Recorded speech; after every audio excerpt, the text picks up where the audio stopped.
Growing up with a growing understanding speech pathology. Conversations about children's development that will support you through your parenting journey. Hi, I'm Lauren from A Growing Understanding, and welcome to the Growing Up podcast. This is where we have real and practical conversations about children's communication and feeding development, helping parents to feel supported, informed, and empowered. Each episode, I'll sit down with one of our amazing team members to share insights, answer some common questions, and give you some useful strategies that you can take into everyday life. So whether you're wondering if your child may need some support or looking for some tips to help their progress, or perhaps you might like to better understand their journey, this podcast is here to help. If this sounds like it may be helpful, make sure to follow along and let's get started. Welcome back to another episode of Growing Up with a Growing Understanding. Today we are joined by Marlowe. Marlowe is one of our speech pathologists, and so lovely to have you join us today, Marlowe. No, thank you for having me, Lauren. I'm very excited to be here. So we introduced you to the idea of coming on and doing this podcast because you recently were given a very special team award, which is our Smooth Talker Award as part of our Speech Pathology Week celebration. So I thought that it's a great chance to come on and talk about how you operate and work as a speech pathologist. So for those that it might not be as obvious about what the Smooth Talker Award was, this is you got that award because you are a smooth talker yourself. So you're able to get any children to come around and get them out of their shell that they might be a little bit more reluctant or may not be so keen on participating in their speech pathology session, but you're a smooth talker and you're able to encourage them and to involve them in speech pathology and have lots of fun with them, which I think just sums up you as a clinician, Marlowe. So that's why I thought we'll get you on and you can tell us a little bit about how you work and operate as a speech pathologist. Yeah, but no, thank you, Lauren. I was very honoured, especially considering, all the clinicians around me getting to listen into their sessions and knowing just how good they are at also managing different behaviours and creating fun. So it was really nice to get that acknowledgement. But I think you're right. I am kind of one of those go with the flow type of people. And so if things aren't going to plan, I don't get too concerned, which can sometimes be a strength when you're trying to build a bit of a relationship. Yeah. Especially those kids where you can't quite predict how they might interact during the session. Yeah. And I think that's what I really wanted to dive in and explore a little bit for you with you today was talking about play and connection and the role that has in speech pathology. So you touched on it a little bit there, but really thinking about and to explore with you to be able to help share with parents because I know that as a speech pathologist, I often hear parents say, "Oh, all they did was play," or or that it was really hard for the child to be engaged in the therapy session. So you touched on this idea of, you go with the flow. But I know that you're lots of fun and you bring a lot of play and connection into your speech pathology session. So I wanted to unpack that with you to be able to talk about it for parents' perspectives about why play and connection can have an important role in speech pathology. So let's start off with that point. Like, why is play and connection important in speech pathology? Well, realistically, it's not just children that this is important with. You even think about as an adult, you are always more likely to learn and participate in something that you actually enjoy doing. The more engaged we are as adults, the more we learn, the more we grow, the more we thrive. So I don't understand why we might then be a bit more hesitant when it comes to children about trying to incorporate their interests. Because realistically, they're just like us, just littler. And, with a little bit less of that capacity kind of just to push through the boring side of it. So I always find with play and just those initial interactions are really trying to make it as fun, as explorative for them is really how they kind of learn. And you think about especially the little ones, they've not yet learned how to read or write. they're still learning their sounds and how to communicate. They can't go out by themselves and research and learn the way that we do as adults. The way children learn across all areas, essentially, not just speech and communication, but their fine and gross motor skills really come from mimicking what's around them and building those skills during play. And yeah, you've summed it up beautifully, and it's how they practice the skills that they need for school and for friendships and for everyday life is, through those play opportunities. And it's their job, it's their natural way of learning is through play. So you summed that up beautifully. In terms of opening up those different opportunities for play, what does that look like, and what does that, how are play and communication related? And I say play and communication related, but we also work with feeding too. So how is play, communication and feeding, how is that interrelated? Yeah. Well, it was kind of just as we were saying, the hotspots in your brain really kind of fire up the more you're enjoying something. It opens up the most pathways for learning. And if you think even about those skills that, you need to acquire before kids start doing their first words. So the skills you're kind of looking at as a baby, it's things like, can they maintain attention with you? Do they direct their head towards the person that is speaking to them? Do they enjoy, games where one person has a turn, then you have a turn, like peekaboo and things like that? All of those skills that you need in order to be able to focus on a person and mimic their conversation are those skills you just start off with general play. So that maintaining attention, the turn taking, just that shared enjoyment as well. You even find that as well kind of with feeding, that love, messy play with kids. It can be really, you think about going to the dentist and they're poking around in your mouth. It can be a really quite vulnerable experience personally. So you think about little kids that, especially, with feeding difficulties, who aren't super comfortable, or they see something new and they're really unfamiliar with it, to expect them to go and put it right in their mouth from the beginning. It's a really vulnerable kind of space. So in areas like that, play is a great opportunity for them to be able to continue to explore, okay, how does this smell? How does it feel? What is kind of that texture in my hand? Is it really hard? Does it, get smushed along? And it gives them so much information through play before they actually need to do the action itself that it's intended for. So it's a really great opportunity, play, just in all these different ways to kind of develop the skills to do the tasks we are hoping them to be able to complete. If that's feeding, if it's communication, if it's social interaction, they all kind of have that initial pathway through play. And it's also that relationship with the therapist and the speech pathologist as well. So, I think play, and in that really safe space, there's, a real role that connection has in this process. And it's that connection with their speech pathologist, connection with their parent or carer that helps them feel safe and provides that foundation for communication as well. I think, to touch on that a little bit further, like we talk about, having connection before correction. So if we're working with a child with, communication or feeding challenges, we've got to find ways to develop that connection with the child before we even start working on some of the areas that challenge them and can be hard for them, in order to help them to grow and be understood and to feel supported.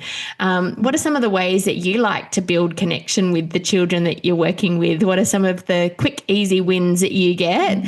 What are some of the things that you do to very quickly and easily establish a connection with a child? Also recognizing that connection takes time and it builds over time. But what are some of the things that you like to try and do to support that connection with children? Well, one thing initially I like to do, especially considering we have a fair amount of forms and things like that we send out to the family to get a bit of a background on the child, including some of their main interests and things like that. If the parent says, they love cars, they love trucks, they love ball pits, that you want to see if you can incorporate some of those interests from the get-go. I also like kind of with, especially my earlier ages and groups, I try to incorporate, and then as well those later ones, a lot of activities which have a lot of opportunity for interaction just to begin with. Because we don't want, for it to be, oh, here's a toy, you go play with it by yourself in the corner. We want to find ways where the actual clinician themselves and the parent all have an opportunity to kind of build that back and forth within the activity. So, usually through a bit of turn-taking games. For some of those older kids, it might be more of a board game kind of style as we chat and get to know each other.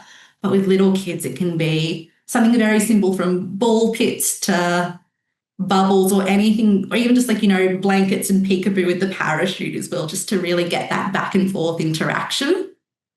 And I think I'm always amused by the conversations that we have in the lunchroom and about how knowledgeable our team are around special interest topics of children. So, where we have so much information on Pokemon and dinosaurs and things that aren't necessarily in our own natural vocabulary, but because they're of interest to the children that we work with and a number of the children that we work with, it's building up our skill set to be able to play and connect with them in those areas as well. So I think, using their interests, incorporating that where we can into the sessions that we have with them, and just creating that safe space for them too. We have a warm and welcoming space at A Growing Understanding, but we want them to feel safe and supported, to make it child-led but interest-led, and supporting the family, that we understand that this is a challenging time sometimes for families, for them to feel safe and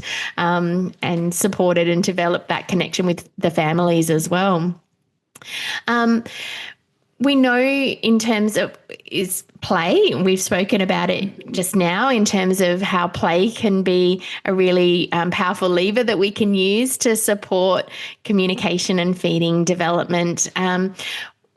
How do we use play as speech pathologists? What are some of the things? You've touched on some of them already. I think it's a change for families to know that when they come to speech pathology, they might have an idea that we use flashcards or that we do lots of drills or that we do worksheets, which isn't necessarily the case. How would you say to a family about how we can incorporate play into our speech pathology sessions? Well, I actually think, Lauren, you touched on a really good point earlier kind of in this space when you said it's almost like an understanding that sometimes parents come in with, or when they see a session, they go, oh, all you did was play. So I think it's really important when you're having those early conversations with the parent to kind of explain to them how we can actually build these goals into the play. Like, for example, if we've noticed that Tommy, for example, pretend this child's name has a really hard time learning, how to use pronouns appropriately, or they don't quite understand, the concept of first, next, last, things like that, or over and under. Okay, what are different activities that we can work with where we are able to build in lots of those kind of target words or ideas, for example? Like if it's under, over, those prepositions that they're having difficulty with, can we create an obstacle course where they have to go over or under? If it's difficulty following directions, can we incorporate more almost Simon Says-like activities where in short bursts we get to see, okay, can they follow instructions with one step or two steps? And you can build them into these play scenarios that feel really natural, but you are still able to tick off these small individual goals at the same time. Yeah, I really like that, Marlowe. I think talking about, well, first of all, making sure that the family are understand and that it's been a collaborative goal-setting exercise with the families, that, the things that are important to the family that the child is going to be targeting in speech pathology has been collaboratively discussed and determined, and then that sharing of ideas about how to incorporate that target and those goals in speech pathology, but also then outside of speech pathology as well in the home, and giving some ideas and some strategies. And we know that by involving the family and having the family as the main drivers for the speech pathology intervention, that's a really powerful way to see change in the child's communication and feeding skills, rather than them seeing us for half an hour, an hour a week or a fortnight. If they can be working on that at home or in other everyday activities, then that's going to be really powerful in terms of dosage of support that they receive, and also just in a fun and connected way with their main communication partners can be really, really powerful. So I really like that you've touched on that about having that collaborative goal, and then, sharing some of the strategies and ideas with the parent about how you're doing it in sessions and how they can do it outside of sessions. But also then, tailoring some of that goal to be able to join the child in their world or in what is interesting to them, and incorporating some of those interests, so that it's motivating for them as well, and something that's going to help them to continue to work on those specific goals. So I really like that.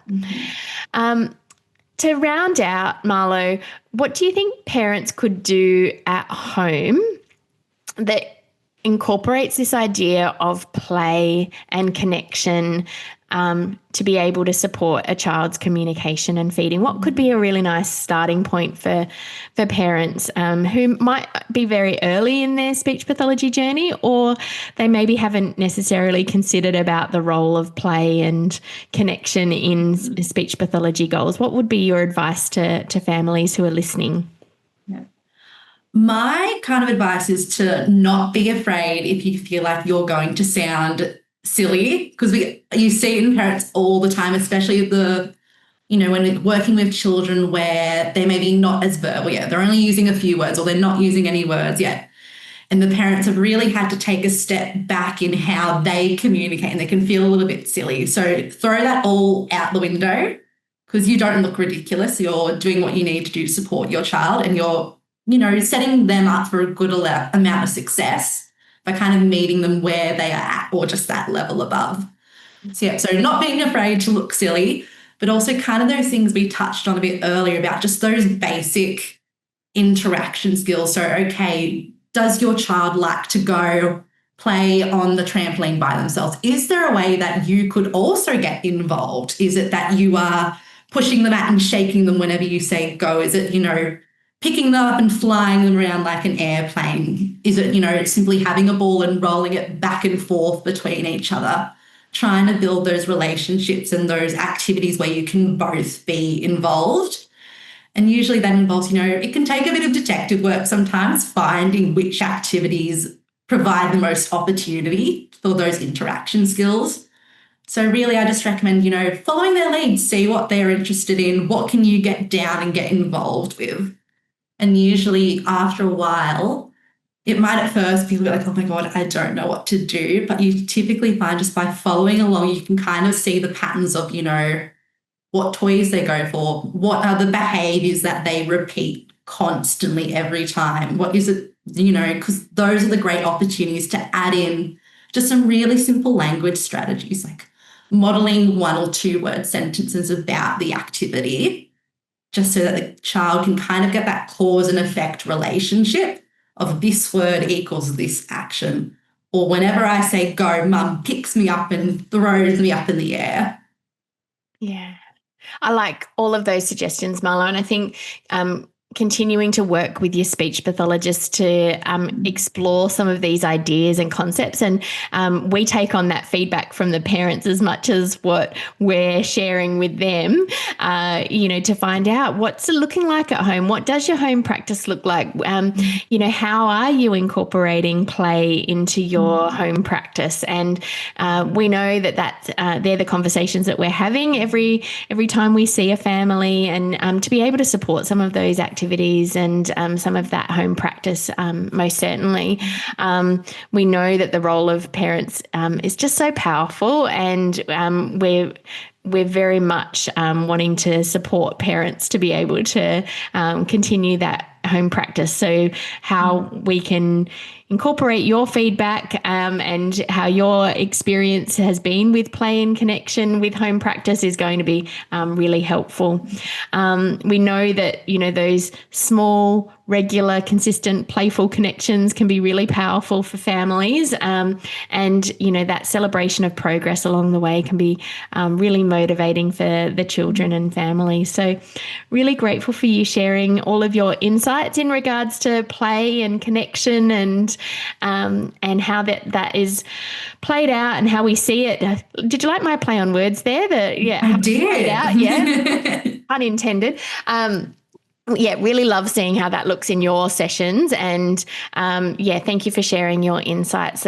Some of our listeners may also benefit from hearing about play and connection and speech pathology. So thanks for joining me, Marlowe. Really appreciate it. No, thank you for having me, Lauren. It's a real passion area of mine and a lot of the members of the team here. So thank you. Thanks for listening to Growing Up with a Growing Understanding Speech Pathology. We love helping families navigate their parenting concerns and ensuring your child can grow and achieve. Please rate and review wherever you're listening so we can continue to grow together.